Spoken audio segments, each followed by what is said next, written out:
আসসালামু আলাইকুম everyone, welcome back to my channel. আশা করি সবাই অনেক ভালো আছেন। রেস্টুরেন্টে আমরা কম বেশি অনেকেই মিট বক্স খেয়েছি।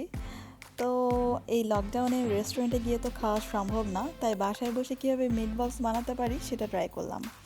তো আমি তো বক্সে বানাইনি, আমি প্লেটে বানিয়েছি। তারপরও আমি এটার নাম দিয়ে দিচ্ছি মিট বক্স। তো এই মিট বক্স কীভাবে বানাতে হয় চলুন আমরা দেখে নিই।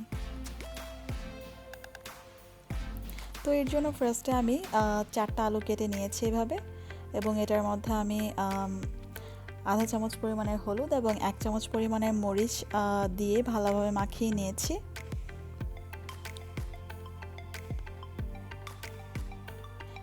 এখন আমি এর মধ্যে অ্যাড করছি চালের গুঁড়ো, এবং বাকি যে মশলাটা ছিল সেটার সাথে আমি গরুর মাংসের ছোট ছোট টুকরো করে কাটা গরুর মাংস আমি এখানে ইউজ করেছি। আপনারা চাইলে এখানে মুরগির মাংস ইউজ করতে পারেন। তো আমি এগুলো খুব ভালোভাবে মেখে 10 মিনিটের জন্য রেখে দিয়েছিলাম এবং এখন ভেজে নিচ্ছি।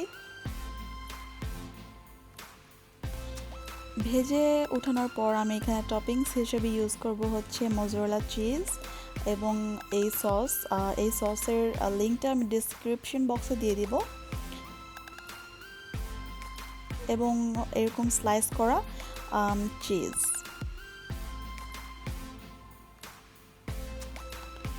এগুলো আমরা যে কোনো মার্কেটে কিনতে পাবো। সো এখন এই ফ্রাইস এবং মিটগুলো ভাজা হয়ে গিয়েছে। এগুলোর উপরে আমি এখন দিয়ে দিচ্ছি হচ্ছে মোজারেলা চিজ,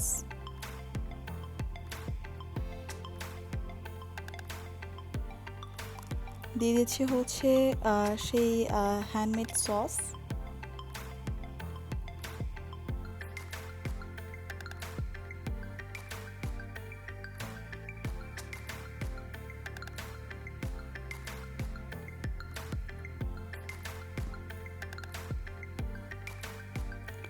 সব জায়গায় একটু ভালোভাবে ছড়িয়ে দেওয়াটাই বেটার।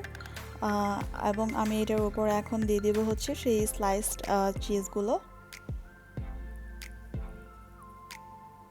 খুবই ইজি এই রেসিপিটি এবং খুবই মজার, আমার তো অনেক পছন্দ। আপনারাও আশা করি এটা ট্রাই করবেন বাসায়।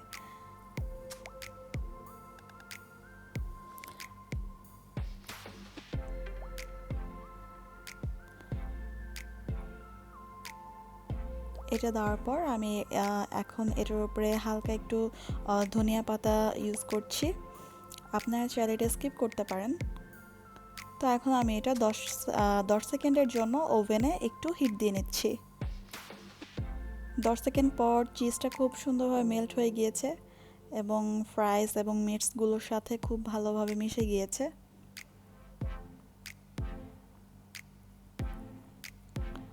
তো এটা এখন খাওয়ার জন্য একদম রেডি। তো আশা করি এই ভিডিওটি আপনাদের জন্য অনেক হেল্পফুল হবে এবং আপনাদের কাছে এই ভিডিওটি ভালো লাগবে। অবশ্যই আমাকে জানাবেন আমার কমেন্ট সেকশনে আপনাদের কাছে এই রেসিপিটি কেমন লাগলো, এবং অবশ্যই আমার চ্যানেলটি সাবস্ক্রাইব করে আমার পাশে থাকবেন।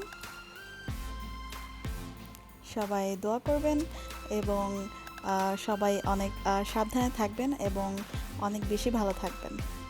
আল্লাহ হাফেজ।